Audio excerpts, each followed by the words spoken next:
Do you think we'll see Marvel in the... Oh, absolutely. Okay. Yeah. Oh, no, he does. He's Jude Law. Yeah, absolutely. I know that for a fact. Cut that out, John, of the video, because people will murder you.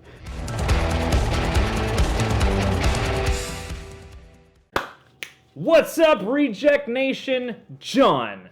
Kyle, at the Kylerman on Twitter and Instagram. But more importantly, Fan Theory channel. Go check that out on the Fan Theory TV, to be specific. Fan Theory TV. I'm screwing this all up, You're Kyle. good. You're I'm good. sorry. What do you do over there? I understand you have many series. Well, I mean, I rip off you guys a lot. What's up, Theorist Nation? I'm Craig Alberman. And I'm Sean Mockfree. That's the sincerest form of flattery. I'm trying to kind of form it as I go. But yeah, we do a lot of fun movies, TV shows, video game content. We have 2 We Watch series, which is basically a reaction to old TV shows, and then we have a cooking show. Hell yeah. What do you cook? All kinds of things. We made this weird noodle nest with eggs for Jurassic World. I mean, we just make whatever looks like it fits the movie. What are you going to make for Captain Marvel, Kyle?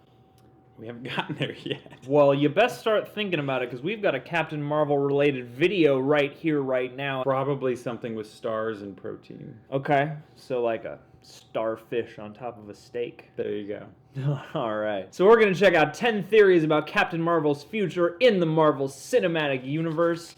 Figure like this will be fun, because if there's anything worth speculating about, it's what the hell is going to happen to the MCU after the next Avengers movie. Right. And we're going to check out the new Ant-Man later on today, which apparently is going to explain so much about Infinity War. Let's hope. And just before we hop into this, I want to remind you guys, we have an event coming up. That's right, the Real Rejects. We're doing our first ever live event at the Arena Cine Lounge in Hollywood. Very excited. We're going to have Breanne Chandler, aka Miss Movies, as well as Stacey Howard in attendance, helping us out. Going to be showing a lot of film clips, doing sort of a modified version of Breanne's film therapy show. Really excited, so come on down, get your tickets, links in the description box, and we even accept Movie Pass people, so if you don't want to pay, that's amazing. You can still show up. You know, I could use some theories about what to expect from Captain Marvel. This is reaching the fringes of my comic book knowledge, so you ready? You ready to hop into this? Let's do this. Let's do it, Kyle style. Mic's still on? So profesh. All right. 1, 2, 3. Captain Marvel is coming to the Marvel Cinematic Universe, which is an extremely exciting prospect, and she'll make her first appearance in her 2019 solo movie. Her first movie will be set in the past, however, and this video is more about what will happen with the character going forward. Oh, yeah, it's like 90s. Her name's Carol Danvers. Yeah. Don't forget to hit the subscribe button. It's the best way to keep up to date with all of Screen Rant's great new videos. What are you talking about? My performance. She'll kill Thanos. Given what happened in the post-credit scene of this year's epic Avengers Infinity War, countless fans are theorizing it will be Captain Marvel who saves the day and kills Thanos off in next year's sequel. The scene in question showed Nick Fury and Maria Hill driving through busy city streets when the Mad Titan's finger snap started to take effect on the world. People disintegrated, cars and helicopters began crashing, and both Fury and Hill themselves became victims of the prune-chinned warlord's act of wiping out half of all life in the universe. But Fury managed to quickly use a modified pager to contact Captain Marvel, which was confirmed when her insignia appeared on the pager's display. Given how powerful we've been led to believe she is, there's every chance she could be the one who lands the decisive killing blow on the villain. Thor came close to killing Thanos with Stormbreaker in Infinity War, and Captain Marvel is said to be more powerful than even the God of Thunder. So if Thor was capable of landing a near-fatal blow on him, the woman otherwise known as Carol Danvers should certainly be up to the task of finishing him off. If you two are finished comparing sizes. The quantum realm. Yes. There's a very prominent theory that Captain Marvel will, in some way, be connected to the quantum realm. The quantum realm is the dimension we were first introduced to in 2015's Ant-Man, before briefly revisiting it in 2016's Doctor Strange. We will be reintroduced to it in this year's highly anticipated Ant-Man and the Wasp. What'd I miss? We were just tiny! The fact that it will have appeared so many times before Avengers 4 would suggest it's extremely important, and given that Captain Marvel is set to play an extremely prominent role in Avengers 4, the theory makes a lot of sense. How exactly she'll be connected to it or what it will mean for the story remains to be seen, but there are a few potential sub-theories. The most extreme is that she'll be stuck in there, having been banished there back in the 90s during the events of her own upcoming movie. Then there's the idea that she'll know about the realm realm and will make the suggestion that Ant-Man heads in there in an attempt to change history. However, the most prominent theory is that she will be the one to venture into the quantum realm to use its power, or its ability to traverse time, so she can reverse the effects of Thanos' finger snap. Whether or not any of this comes true remains to be seen. Does it make you an Avenger now as well? I don't know. I hope maybe like a third string Avenger, yeah. I was one of the founding members. Leader of the Avengers. It's more than likely that Phase 4 of the Marvel Cinematic Universe is going to be the dawn of a new era in the franchise. The likes of Iron Man, Captain America, Thor, the Hulk, and Black Widow will probably either be dead, retired, or taking less prominent roles. And with that in mind, other characters will need to step up when it comes to keeping the Avengers going and keeping Earth safe. Given how powerful she's going to be, there's every chance Captain Marvel won't just be a part of the new Avengers team, she'll actually be the one to lead it. And we think that would be pretty cool. The theory is Carol Danvers will take charge of the likes of Spider-Man, Black Panther, Falcon, Bucky Barnes, and potentially some new faces as the MCU freshens up its roster and phases out the old guard. It would certainly be an incredibly refreshing change to see a female character as the figurehead of a superhero franchise. And you wonder why you waited so long. Of course, Marvel Studios are adding more and more awesome female characters to the MCU, but none of them have top billing as part of an ensemble yet. This scenario would certainly see that happening. Back and forth between you guys and Sword, I have given you everything I've got. A romance.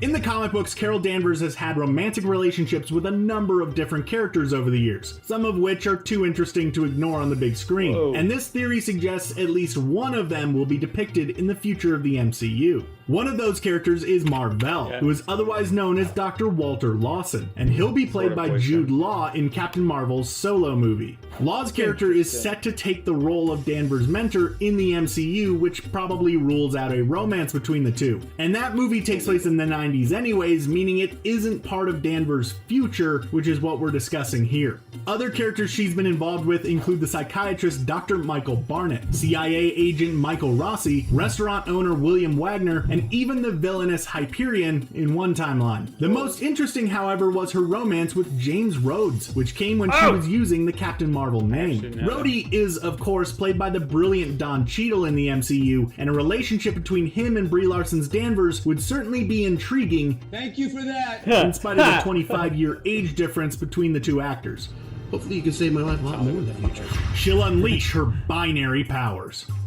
Captain Marvel is incredibly powerful in the comic books, and as we've already touched upon in this video, she's set to be the most powerful hero in the Marvel Cinematic Universe. But she could become even more powerful if this theory is anything to go by. In the comics, she possesses super strength, speed and durability, flight, and potent energy projection and absorption capabilities, which is probably what she'll have in the MCU to begin with. But there'll be more to come. Stay down. Carol Danvers has used a number of names in addition to Captain Marvel over the years, including Warbird, Miss Marvel, and most pertinently for this particular point, Binary. As Binary, Danvers could tap the energy of a white hole, giving her full control and manipulation of stellar energies, and as a byproduct of that, complete control over heat, the electromagnetic spectrum, and gravity, as well as light speed travel and the ability to survive the vacuum of space. Should she tap into these powers in the MCU, Brie Larson's character could become more powerful than anything seen in the MCU to date, not just the heroes, and that would be a pretty amazing spectacle to witness on the big screen.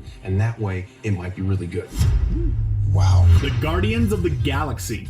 In this year's Avengers Infinity War, several members of the Avengers met several members of the Guardians of the Galaxy for the first time. The team of space misfits stumbled upon Thor's body floating lifelessly among the wreckage of the Statesman, the ship first seen in 2017's Thor Ragnarok after Thanos and his children had ransacked it to obtain the Tesseract. Thor then spent the majority of the movie with Rocket and Groot before the trio headed to Earth to join the Avengers in their fight against the Mad Titans forces in Wakanda. It's more than likely there's an alliance between the teams that will last going forward in the MCU, and some characters could end up swapping teams. A prime candidate for a future role in the Guardians of the Galaxy is Captain Marvel, which has happened in the comics. She's a cosmic hero who spends a lot of time in space, so it makes a lot of sense that she would join the space-based team, and, in all fairness, they could really use some more power because they're lacking a true powerhouse. Yeah, I'll have to agree with the walking thesaurus on that one. Of course, she's still got to join the Avengers, so if this happens, it probably won't be for a few years.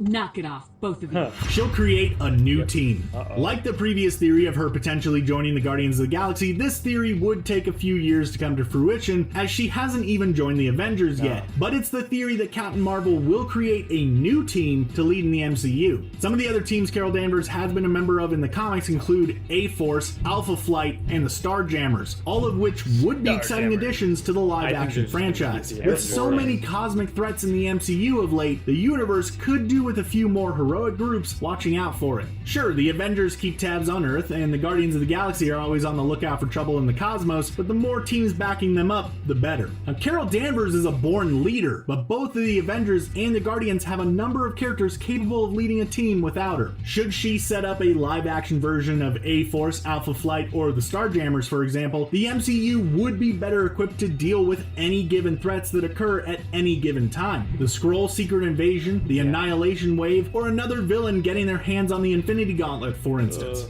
I don't know what to say. The iconic costume. It was something of a disappointment for some fans when behind-the-scenes pictures were revealed from next year's Captain Marvel movie, because Brie Larson was wearing a green superhero costume as opposed to her comic book character's current and more iconic red and blue one. In the comics, green is strongly associated with the Kree, and the simplest explanation for Carol Danvers wearing a green outfit is that she snags it from a Kree soldier after gaining her powers. However, there's a theory, in fact in this case it's more of a bona fide certainty, that she'll don the famous red and blue one sooner rather than later in the MCU. When Nick Fury used his modified pager to send a distress call to Carol Danvers, the icon that appears on the device's display showed her star-shaped yellow insignia on a red and blue background. It may actually turn out that she's wearing red and blue by the time her 90s solo movie comes to an end. But since we can't be sure of that, we're happy to class this as a theory about Captain Marvel's future. It'd be an honor.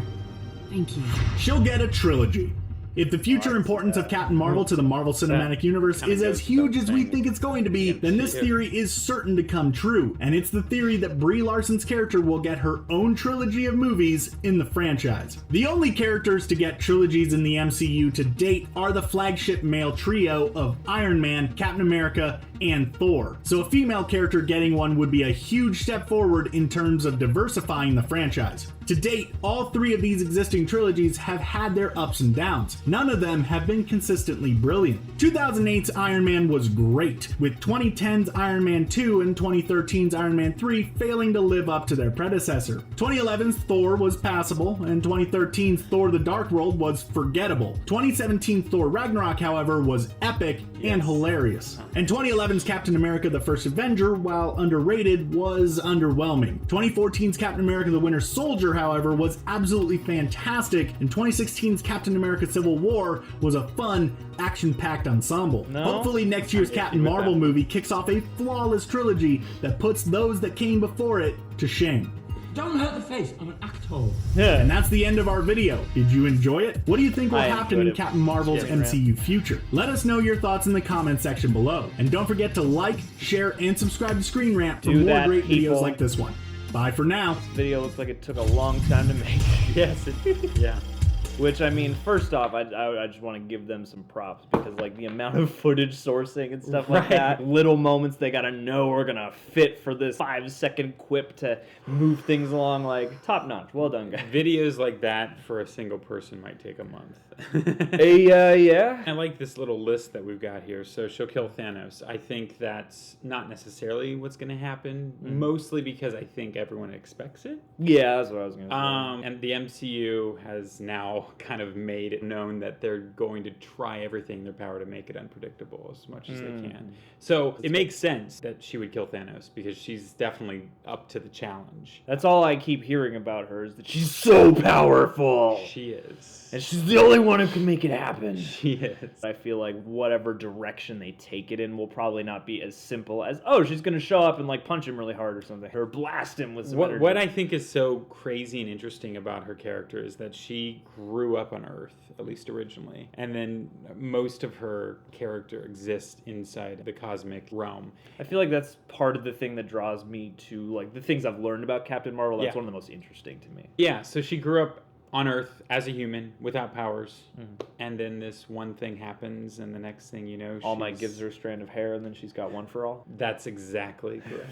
Yeah, I think she's super powerful. What I was kind of hoping that the X-Men would do is show Rogue using her powers, which they never did. Hey, they could now. If they acquire Fox. Which is up in the air again? It's always up in the air. didn't Comcast or somebody just come in and were like, we're going to pay cash? Yeah. I'm like, whose drug money did you launder to do this? People used to be upset that Disney was going to get rights to Marvel, and now everyone's like, please, the quantum realm. I have never associated Doctor Strange and Ant-Man as having much connected there. Yeah, me I knew the quantum realm made sense. I never really thought of Doctor Strange's world as the quantum realm. I actually just watched Doctor Strange a couple nights ago again, and I wouldn't have just made the connection intrinsically. Yeah, but I could definitely see it. I always saw that as two separate worlds, but I think it's really fascinating because the idea is that when you get so small, time technically moves differently. And going into that level of weird science, that almost makes sense. Weird science. You can take in a lot of really creative directions. So I never thought about her going into the quantum realm because, I know the origin of Captain Marvel, and I know how she ends, and I know the rebirth and all this good stuff. Oh, but man. I've always heard of her as more of a cosmic entity. And also, like, with all that they're hinting that Ant-Man and the Wasp is going to have some context clues for Infinity War, it seems like the quantum realm is going to play a part in whatever this Avengers 4 arc is going to be. Sure. So I wouldn't be entirely surprised if that also includes her in some way. Marvel always needs a new direction to go in, you know? There are Well, going to yeah, be more directions after this, I'm sure. I feel like Marvel has this weird mantle to uphold right now where every phase they kind of keep the cutting edge, and there have been some phases that have been more cutting edge than others, and now they have to keep finding that new direction every phase. And it's always like, I don't think there's anywhere else to go, and then there they are. They find a new place to go. Which, you know, this whole thing about her becoming the leader of the Avengers, I think could be a cool... I think that is the one on this list that makes the most absolute sense, because I don't think Marvel cares as much about keeping this a secret, because let's be honest, these actors that are playing the core original Avengers, they're not sticking around. We're not going to keep seeing them. This makes perfect sense because she does lead some of the new Avengers, and I believe she even leads the Guardians at one point. She's very much the leader, definitely the most powerful. She could probably take on all the Avengers instead of Thanos, and she was villain. Like, they would all be screwed even worse. Well, and that seems like it would be a fun dynamic shifter too, because like if she's going to become the leader of the Avengers, theoretically, they're going to have to acknowledge that she is kind of the first female leader for the cinematic universe anyway, and I gotta imagine that would create some fun banter moments. Sure. Part of the fun of Avengers movies, or at least the earlier ones, is watching them kind of get their shit together to work together. Yeah. And that could kind of tweak that dynamic. They brought up all these losses. I just had to make this note. I really don't want Scarlet Witch to go away.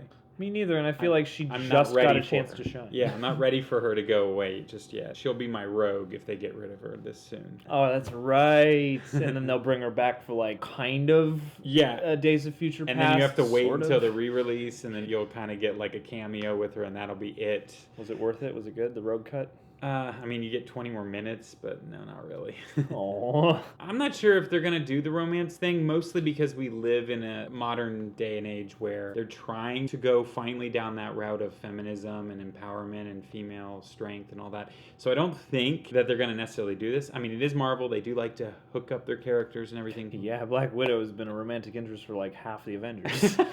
With the popularity of Wonder Woman, because it was popular. It was the only popular thing in the It's DC the world. only one that's gotten a fresh rating from everybody. So Marvel far. is already on top of stuff. I don't think they're gonna have romance. Not there's early gonna be, on anyway. There's gonna be relationships, but not romantic necessarily. I would save a romance for one of her standalone movies and some of the sequels or something like that if they're going to go down that way. Because I'm not opposed to any character having a romantic story, but sure. Especially in these movies, I don't feel like it's an important focus. I think it would be refreshing, though, if there was a single female character that didn't have a romantic interest. That'd be great, actually. Well, and I don't know. I mean, given her powers and responsibilities, like, is there really time for that? I don't think so, right? And hey, who knows? Maybe she could have a little less traditional orientation anyway. Yeah, you never go. know. That would be interesting. One of the theories that really excited me in this list was the binary theory. That, yes. You know, she might at some point hone in on and unleash those powers. I Yes. mean, like, binary as a character seems really cool, just even by some of the artwork they pulled for this video. It'd be like the Dark Phoenix of Jean Grey, except good. Yeah, I was going to say, what does that mean? Does she just get a little bit more intense, but generally speaking, she's still on the right side of justice? I would say all of those things, and it goes beyond the kind of mindset of Doctor Strange. Like, it's like...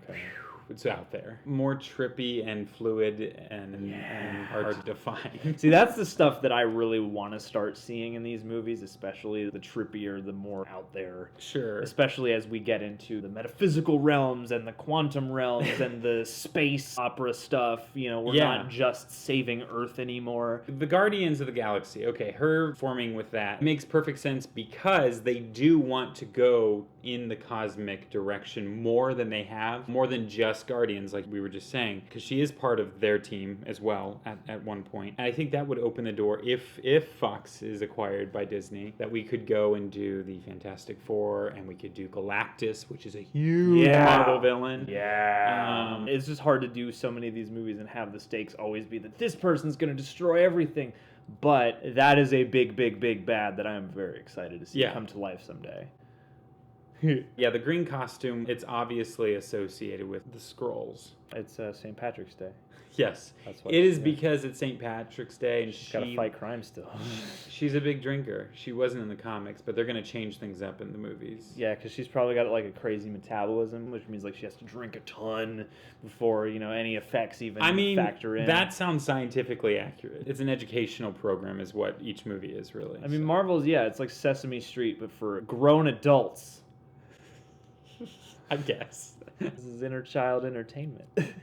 Oh, creating her own team. Yeah, I mean, part of me doesn't think that they're going to give up on the Avengers title because it is so popular and everyone goes, oh, that's the big one. That's the one that all these movies build up to. That's the umbrella name. Right. But Marvel does like these trilogies. No. They need to make her make a team like halfway through the first movie. Do Justice League 2. Yeah, in the Marvel Cinematic Universe. Batman is going to join the team, and this all makes about time. Sense. I mean, I'm sure DC would be open to that. I'm sure DC is open to literally anything at this point. If somebody marches through their doors and is like, I have a confident idea, it doesn't matter what that idea is, I think they'll take it. The idea of her creating a team, I think, is cool. But I have team fatigue now. That's why Deadpool 2 was actually so refreshing. I get why some people were frustrated by a certain twist. Spoilers. Yeah, but I kind of appreciated the way they handled the whole team element in that movie because as much as ironically, as much as I really like the team that he put together for the X-Force, it was nice to not have to do that. And I don't know, I feel like, we have a lot of teams now, and there's a lot of like, I'm assembling a team, and now other franchises and other media are all going like, we gotta have a team, and I'm a little tired of the team. We need a break, guys. Like, I'm down with the idea that she would have her own team. I think that's a great idea if she's not gonna lead the Avengers. I think her leading the Avengers is what I would like to see. I think that's also why, out of all the Marvel movies coming out, and this includes Spider-Man, I know, because I'm a huge Spider-Man fan, I'm most excited for them to finally make the Black Widow movie, because not only does she not have superpowers, she doesn't really have anything except training. Yeah. And we need that. Not just because it's a female-led movie, but it's a solo movie without powers, and that is something Marvel just hasn't really done yet. And, Red Sparrow wasn't actually very good. When we saw that trailer, we were like, oh, it's Black Widow. But now there's still room for Black Widow to come in and take that mantle, so I would be down to see that movie happen. Because I feel like the joke about Black Widow is always, you got Thor and Iron Man and all these dudes with crazy powers, and Black Widow's here too. to punch and fire a gun a few times and do that leg thing. But have you seen her outfit? We've all seen her outfit. I think it would be cool to have her center a movie where she really gets to shine and where her abilities really do come to the forefront, where you're like, even though she's not a super powered person, she's still a formidable and a worthy member of the team, not outshone by, God of Thunder stuff. Yeah, and I mean, I feel like we sort of got like a prequel in a sense to what her kind of movie should feel like in Captain America: The Winter Soldier. Mm-hmm. Yeah. Those like espionage tones. I want to see more of that. We all know that works. Make it happen, Marvel. Oh yeah, it goes without saying that she'll get. She's gonna get In the video, I was thinking, well, I don't understand the big deal. Yeah, of course she'll get a trilogy, but it's the fact that she's female. And she's getting a trilogy. Yeah, unless that movie randomly tanks and it would terrible. It would be something. the biggest surprise, honestly, if that movie didn't do well. I know that they've gone up, and they can't keep running on gas forever, but I feel like Marvel, as much as their popularity has always been on the up, they've still had figuring out to do. They've still had phases that are a bit more lackluster than others, and sure, there's still ground for them to cover, and there's still things for them to strive for, I think. I think the thing is, though, even their worst movies still have enough money that they've made from them that they always get sequels. Unless there's a licensing issue, of course. Yeah, it's like unless this does extraordinarily bad, I think there's going to be a few Captain Marvel movies at the very least. But yeah, guys, what's your favorite theory? Or do you have a theory that wasn't discussed in this video? Hit us up in the comment box below. We might take a look at it. But anyway, you guys can subscribe to The Real Rejects. Click that notification bell because the subscribe button doesn't do its job for some reason. The Kylerman on Twitter and Instagram. Go check out Fan Theory TV. That's correct. A lot of cool watch-alongs, some cooking shows, various nerdy delights, plus, Kyle's lovely mug. Go give him some support. And keep an eye out for our live event, July the 7th, 6 p.m. Saturday. Come see us, people. We would love to have you there. And as always, cheers.